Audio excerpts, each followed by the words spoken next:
Eric, how are you? I'm well, sir. How are you? I'm doing pretty good, thank you. So I wanted to start off with this first. I got a chance to see Space Jam: A New Legacy earlier this week, and I absolutely loved the film. I was a big fan of Space Jam in '96. But I really enjoyed this movie. Very entertaining. So yeah, thank you for all the work that you've done.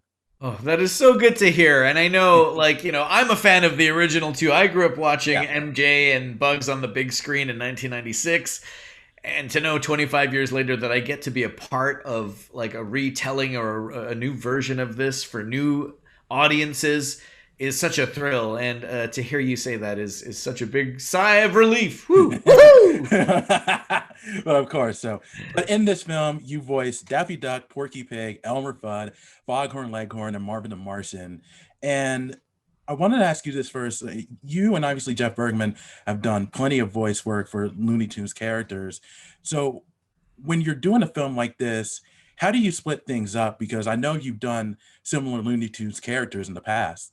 Oh, absolutely. I've mentioned in other interviews today that it's all up to the storyteller.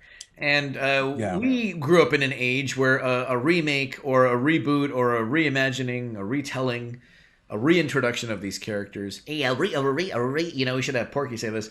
yeah, It used to happen so far and in between, but now we're living in an age where they happen right on top of each other. There's two or three properties going on at the same time, right. and every time it changes hands, sometimes they stick with the who's been doing it the best or the longest, or they just shake up the ant farm, as I say, and I just started playing Bugs for Looney Tunes cartoons on HBO Max, Right. but someone like Jeff Bergman was the first guy to play Bugs in 1989, and this is still his very first time playing Bugs in a feature film. So it's like one of those things that it's really up to the casting and the exec producer, whoever's telling the story, to see who is the best person for their story. Right. And with this film has been talked about, it seems like, right after they finished completing the first one. And now that it's finally out, you know, when did you first learn that they were going to do another Space Jam and another Space Jam film? And when were you offered to be able to do multiple voices for the film? Oh man, I guess you're absolutely right. They were always trying to think, how could we expand upon this? And they even made Looney Tunes back in action, Right. which was not in of the Space Jam world, but it kind of introduced us again to a story and a world where the Looney Tunes exist in our reality. So I always knew that something was going to happen eventually, even from a fan's point of view. But when I saw the auditions come in, I was actually the first voiceover artist to be hired on this job, Hmm. doing scratch dialogue, temporary dialogue for Yeah. all the characters, not just Bugs through Granny. I was even reading Granny lines. Nice. It's every voiceover artist reality now that sometimes the producers may want to go through casting a celebrity or a bigger name to throw into the picture. There's so many performances from big celebrities. The most notable one, and I think the one that caused the biggest wave, was Robin Williams as the genie. So when Definitely. you're kind of providing temporary voice dialogue for a film, you're kind of like, ooh, will I be in it? Will I not?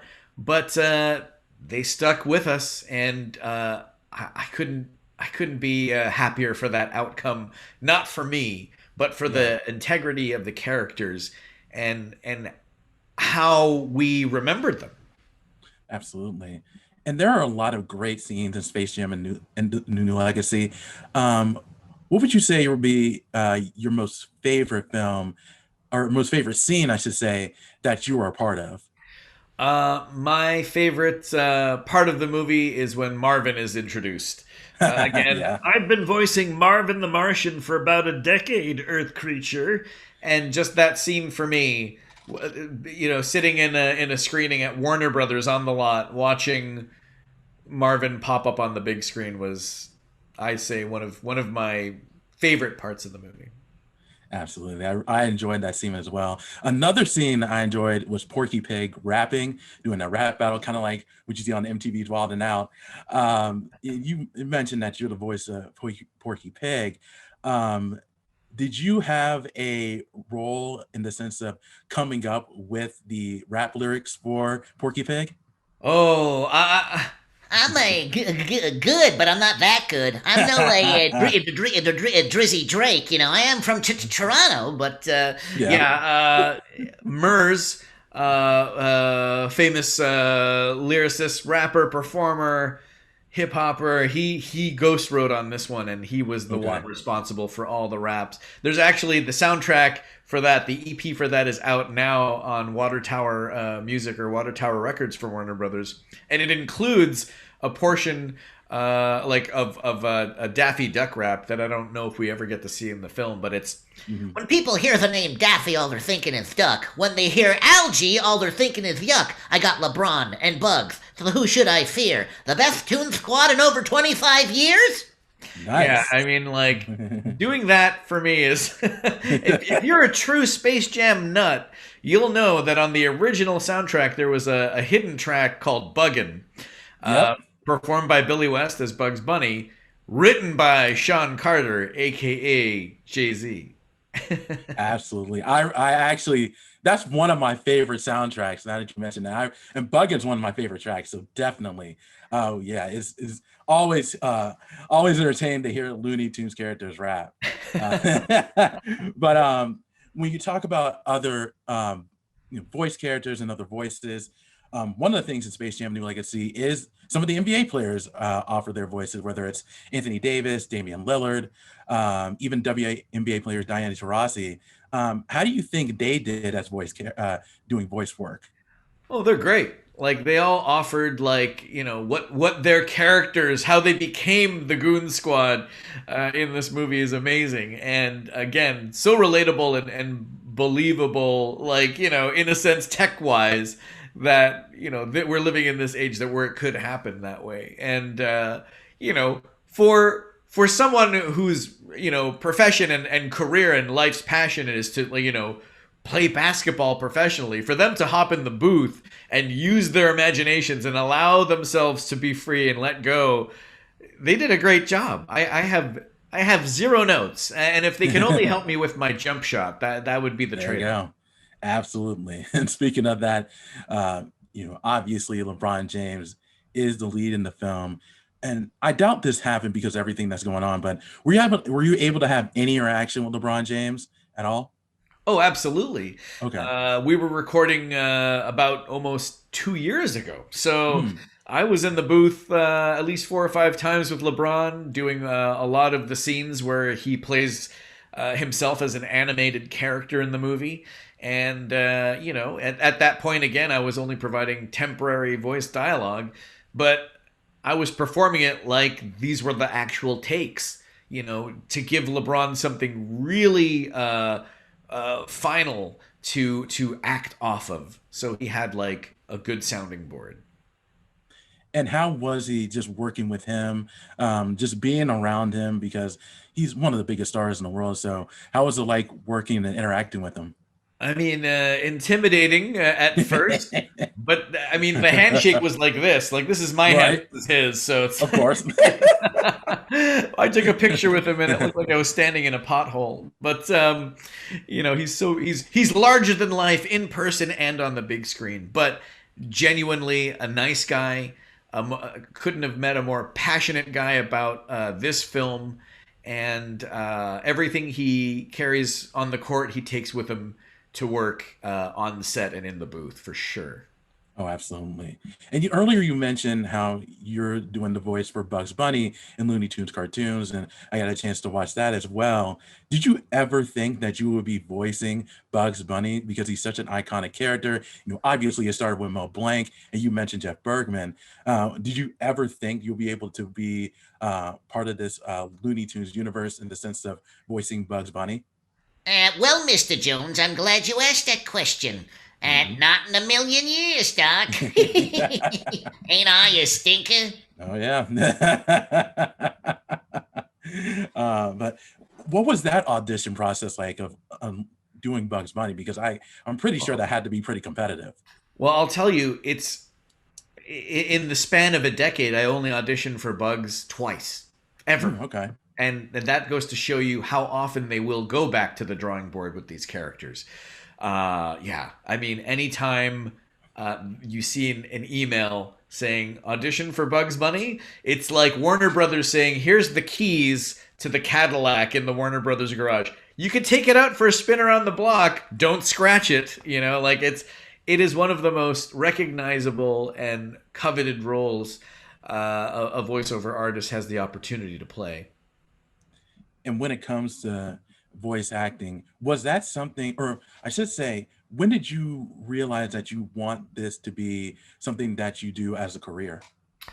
I always did, and I didn't know how I was going to go about achieving that goal, but I just always loved entertaining people, making my friends laugh, making my family laugh.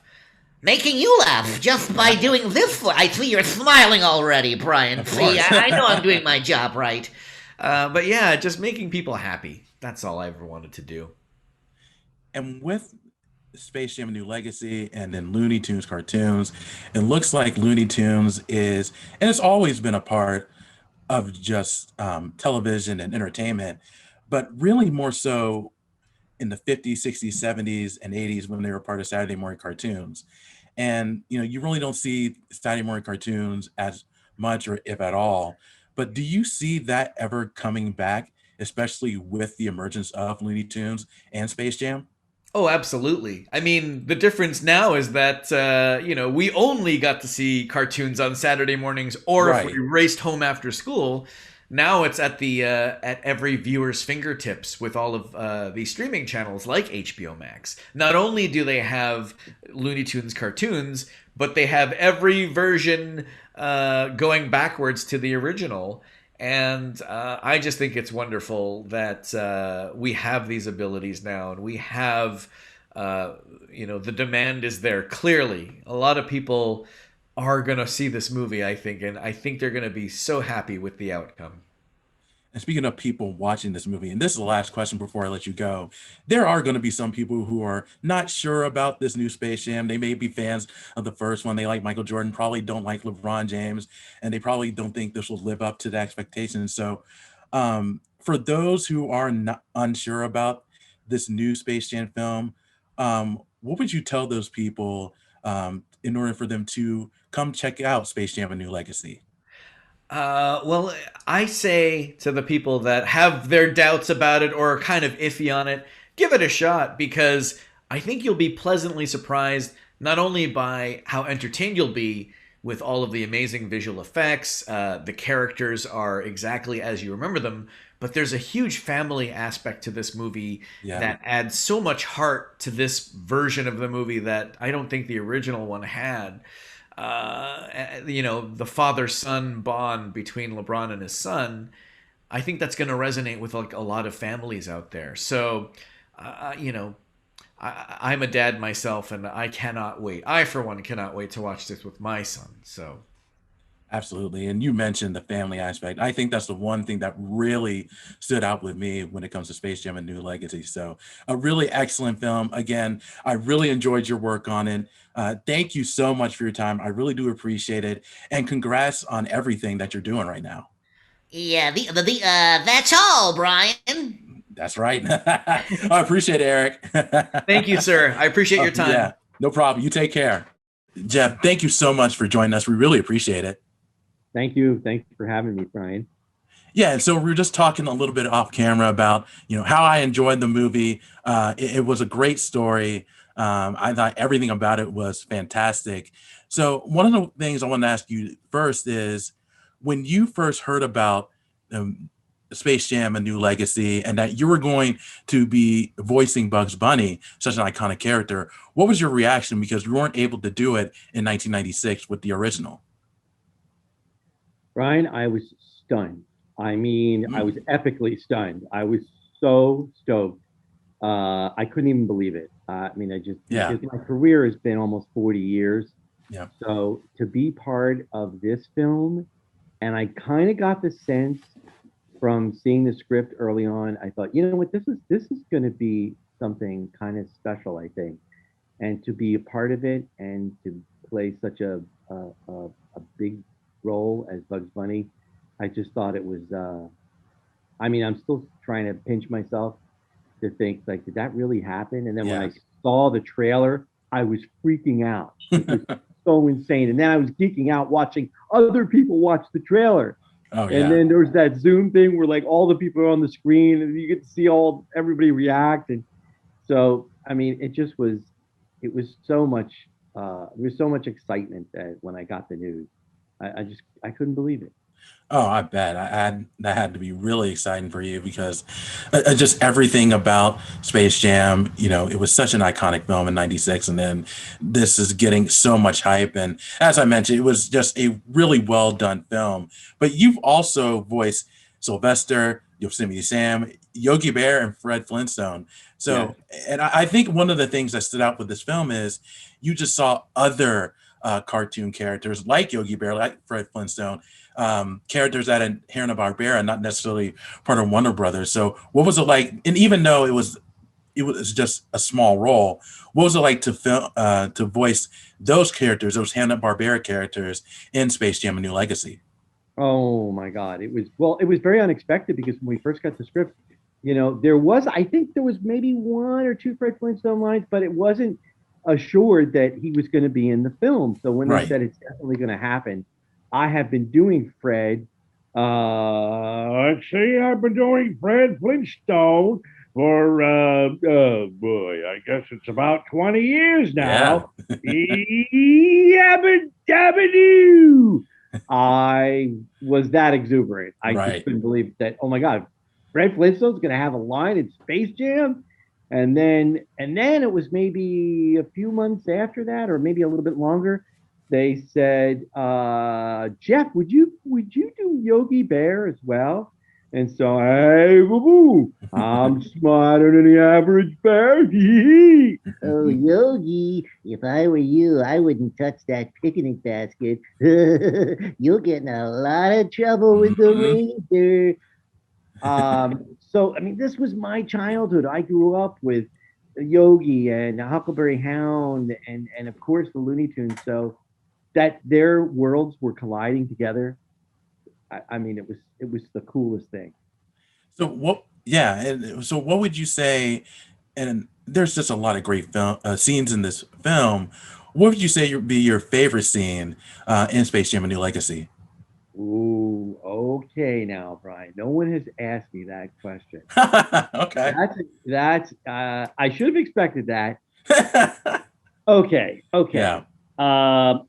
Oh my God. Wow. Okay, I have three scenes that I love. Oh yeah.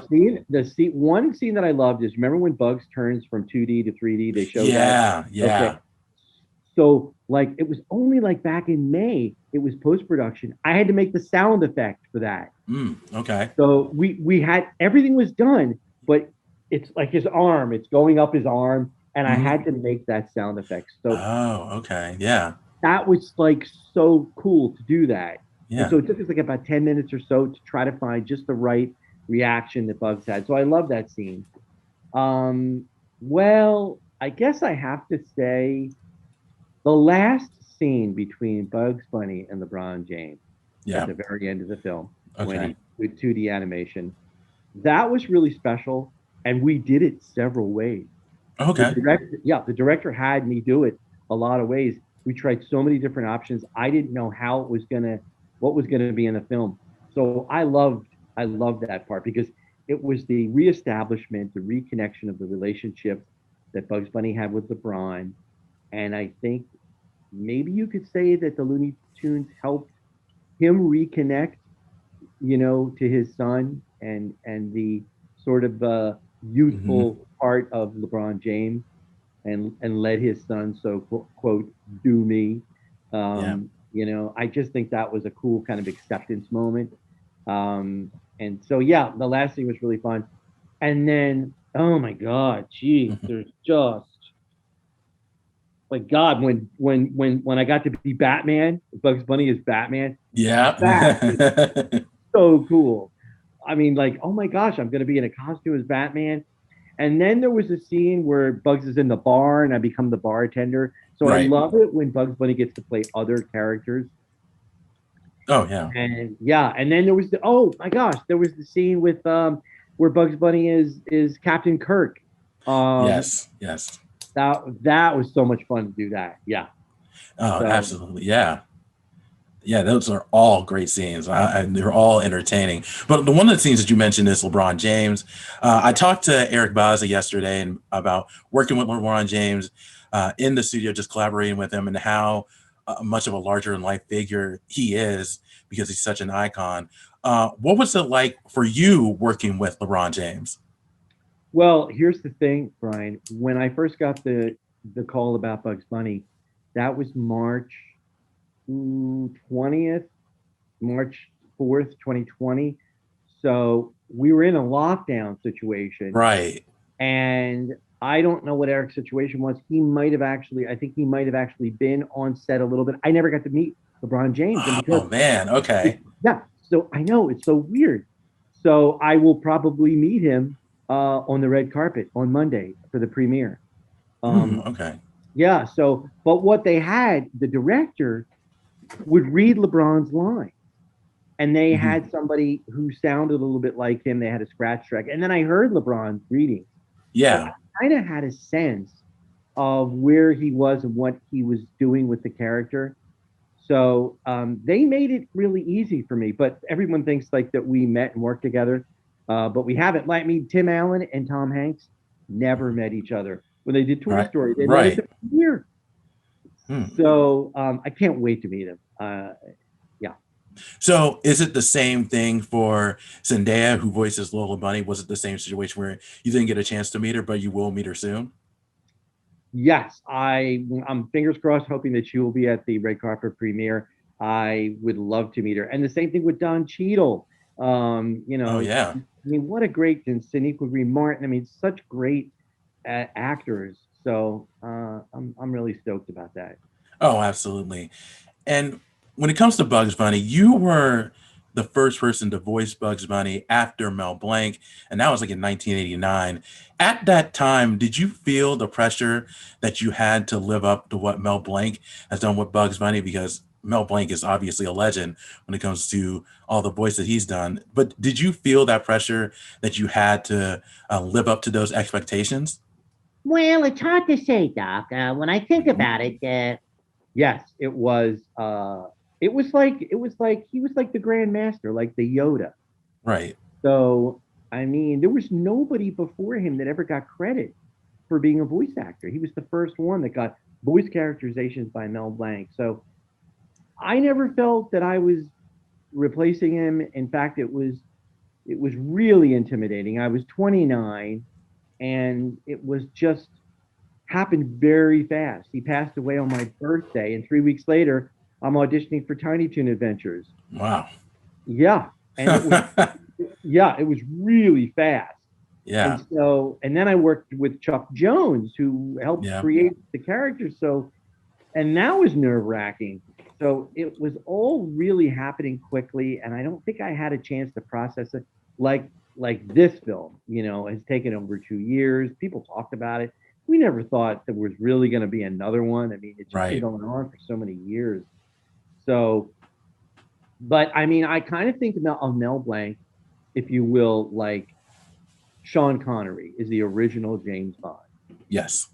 Right? I mean, like Daniel Craig is great, Pierce Brosnan is great, Roger Moore, they're all brought their own spicy salsa to it, but we always think of the original person, in a role. So that's where I think, like, even LeBron James, like people were saying, like, is he going to be as good as Michael Jordan? We'll say, I don't know, Yeah. And I think he really does a great job. I mean, he's a good actor.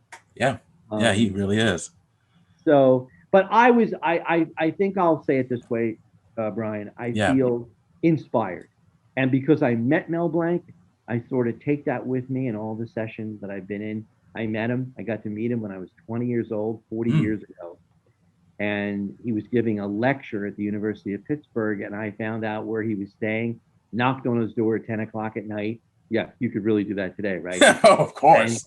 And and I knocked on the door, and I hear a voice that sounded like Barney Rubble, and he said, gee, just a jiffy. And he opened up the door. He was in his bathrobe. Obviously, he was like getting ready for bed. And I said, Mr. Blank, I just saw your lecture at Pitt. You were amazing. Could I just talk to you for 3 minutes? I promise it won't be any more than that. And he was so nice. He let me in. I mean, can't even imagine that today. Oh, no, not at all. Yeah, we spent about 45 minutes together. He was so cool. I didn't really want to stay in school. I wasn't an academic, but he said, stay in school, try to get your degree, and look me up if you ever come out to Los Angeles. And so 8 years later, that's when he had passed away. And then I met his son, interestingly enough, at the callback audition. Yeah. His son came up to me and said to me, are you represented by anybody? Because I'd love to represent you. And I thought, whoa, that's kind of cool. That's an endorsement. But I had already had an agent already. But I just thought, wow, that's just crazy. And then I found out Steven Spielberg was very instrumental in selecting me as Bugs Bunny. Oh, wow. I didn't know that. And I got to meet him. Yeah. And he signed a model sheet that says, to Jeff, Mel would be proud, Steve Spielberg. So I have that hanging on my wall to this day because that means so much to me. Oh, wow. And so, yeah, I had some fortunate inspiration for sure. But I did feel the pressure, no doubt. And maybe I felt more pressure from the fans because people, when they watch their childhood, they don't want anybody messing with it. It's got to sound like the way they remember it. And I don't know that anybody's ever going to get it exact, but we're all trying to keep it in the pocket of the essence of those characters.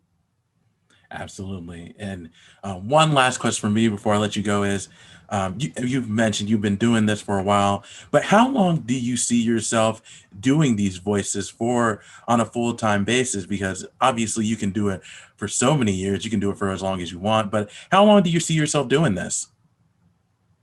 Wow, boy, that's another question that no one asked me. Okay. You know, I mean, what I will say is this, Brian, is that it takes, I think, at least 10, 15 years for anybody in the industry to develop a name and to finally work more consistently. I think it took me a little longer, maybe more like 20 years to really have like a career where I didn't have to think about taking other jobs. I could just do the thing that I love. Yeah. So I kind of feel like as long as I love it, you know, like if you love what you're doing and you're passionate about it, you can kind of do it for, you know, as long as you want, you know. And so I hope to be able to do that for, you know, a lot longer, you know. So yeah, I mean, I'm excited about it. I mean, certainly it keeps me young. Oh yeah. Because, you know, it's like being a kid. It's like I've never grown up. You know, cartoons are like, you know, it's what we grew up with. Oh, of course. Absolutely. Jeff, it was so great talking to you. Thank you so much for your time. Again, I really loved the movie. Congratulations on it. And good luck to you the rest of the way.